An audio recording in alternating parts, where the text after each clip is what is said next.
नमस्कार विद्यार्थियों। आज बीए फाइनल ईयर के पॉलिटिकल साइंस के पेपर सेकंड अंतर्राष्ट्रीय संबंध में हम अध्ययन करेंगे शीत युद्ध का। शीत युद्ध के क्या कारण रहे।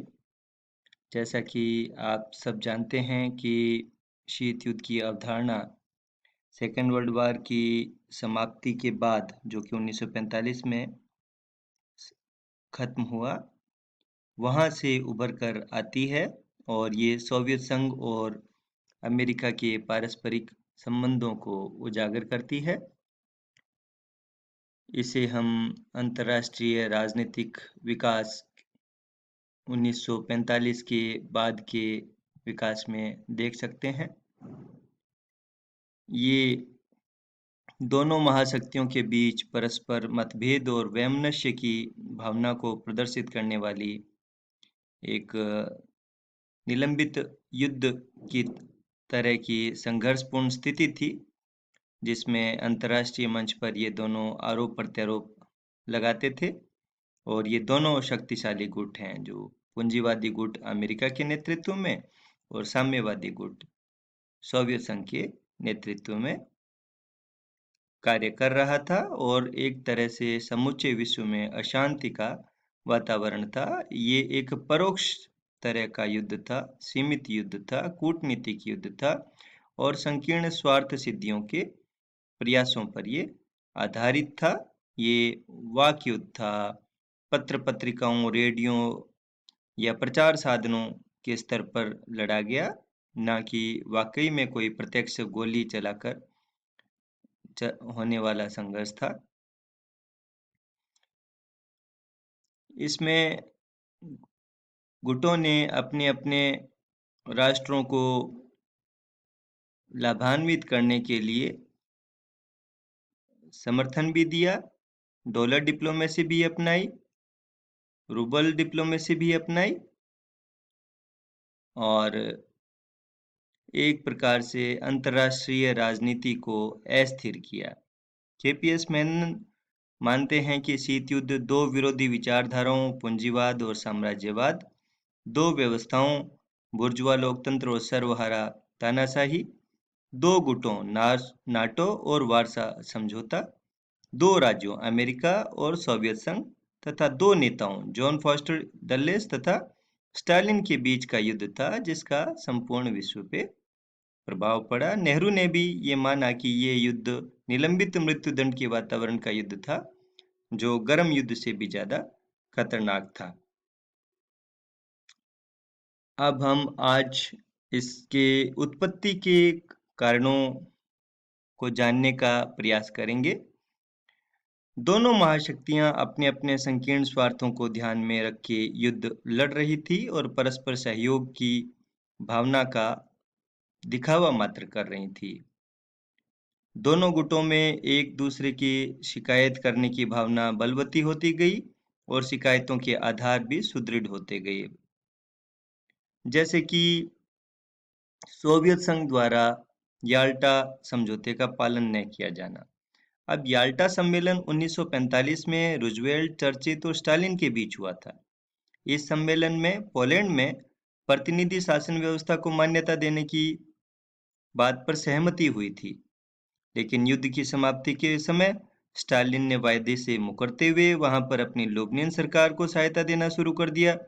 उसने वहां पर अमेरिका और ब्रिटेन के पर्यवेक्षकों को प्रवेश की अनुमति देने से मना कर दिया और पोलैंड की जनवादी नेताओं को गिरफ्तार करना शुरू कर दिया। उसने समझौते की शर्तों के विपरीत हंगरी, रोमानिया, चेकोस्लोवाकिया, बुल्गारिया में भी अपना प्रभाव बढ़ाना शुरू कर दिया और उसने शक्तियों के विरुद्ध पश्चिमी राष्ट्रों की मदद करने में भी हिचकिचाहट दिखाई।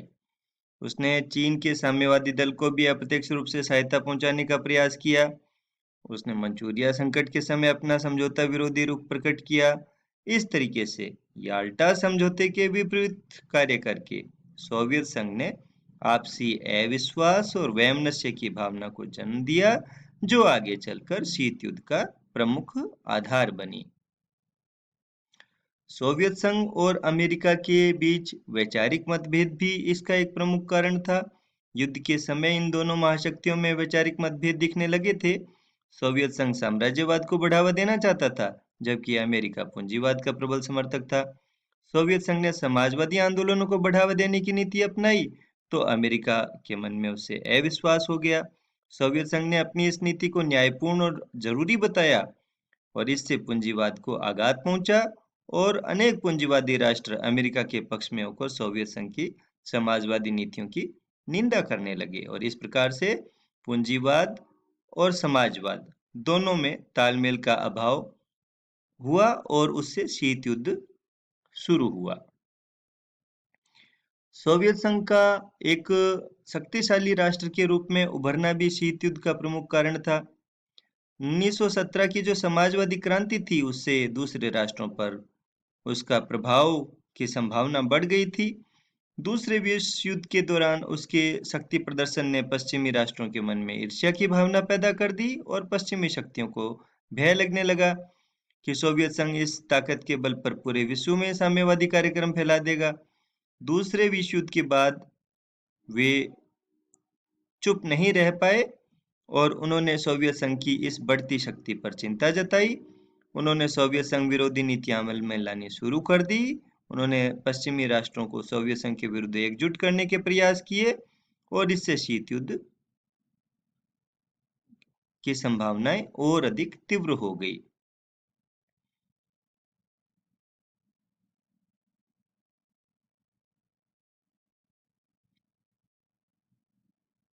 अब है सोवियत संघ द्वारा बाल्कन समझौते की उपेक्षा या अतिक्रमण। तो बाल्कन समझौते के तहत 1944 में पूर्वी यूरोप का विभाजन करने पे सोवियत संघ और ब्रिटेन में सहमति हुई थी। इसके तहत बुल्गारिया, रोमानिया पर सोवियत संघ का और यूनान पर ब्रिटेन का प्रभाव स्वीकार करने पर भी सहमति बनी थी। हंगरी और यूगोस्लाविया में दोनों का बराबर प्रभाव मानने की बात हुई थी, लेकिन सेकेंड वर्ल्ड वॉर की समाप्ति पर सोवियत संघ ने ब्रिटेन के प्रभाव की उपेक्षा करके अपने साम्यवादी प्रसार को तेज कर दिया, और उन देशों में साम्यवादी सरकारों की स्थापना करा दी। इससे पश्चिमी राष्ट्रों ने समझौते गैर समझौतावादी काम इसको माना यूएसएसआर का, और इससे यूएसएसआर और वेस्टर्न कंट्रीज में जो डिफरेंसेस थे वो बढ़ने लगे, और शीत युद्ध का वातावरण तैयार हो गया। इसी में एक कारण और है, जैसे द्वितीय मोर्चा संबंधी विवाद या द्वितीय मोर्चे का प्रश्न। द्वितीय विश्व युद्ध के दौरान हिटलर के नेतृत्व में जब जर्मन सेनाएं तेजी से यूएसएसआर की ओर बढ़ रही थी, तो यूएसएसआर ने अपनी भारी जान माल के नुकसान को रोकने के लिए वेस्टर्न कंट्रीज से हेल्प मांगी। यूएसएसआर ने कहा कि वेस्टर्न कंट्रीज को जर्मनी का वेग कम करने के लिए यूएसएसआर में जल्दी दूसरा मोर्चा खोल देना चाहिए, ताकि रूसी सेना पर जर्मनी का दबाव कम हो सके। लेकिन पश्चिमी शक्तियों ने जानबूझकर दूसरा मोर्चा खोलने में देर की।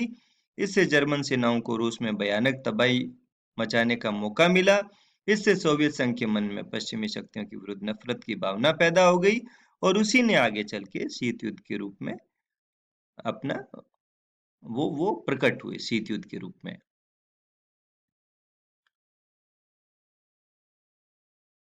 अब एक है कि टर्की पर सोवियत संघ का दबाव या टर्की में सोवियत हस्तक्षेप। तो सेकेंड वर्ल्ड वॉर के बाद सोवियत संघ ने टर्की में अपना दबाव बनाना शुरू कर दिया। उसने टर्की पर कुछ प्रदेश और बॉस्फोरस में एक सैनिक अड्डा बनाने के लिए दबाव डाला। अमेरिका और अन्य पश्चिमी राष्ट्र इसके खिलाफ थे। इस दौरान अमेरिका ने ट्रूमैन सिद्धांत दे दिया, और उसने ट्रूमैन थियरी के जरिए टर्की को हर संभव सहायता देने का प्रयास किया, ताकि वहां पर साम्यवादी प्रभाव को कम किया जा सके, और इस परस्पर विरोधी कार्रवाई से शीत युद्ध को बढ़ावा मिला।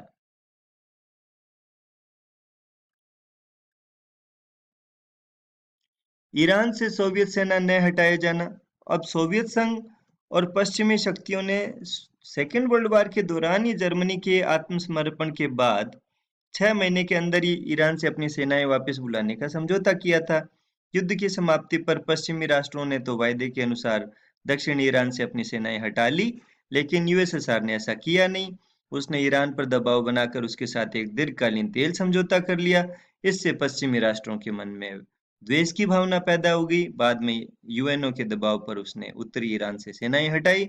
यूएसएसआर की इस समझौता विरोधी नीति ने शीत युद्ध को जन्म दिया।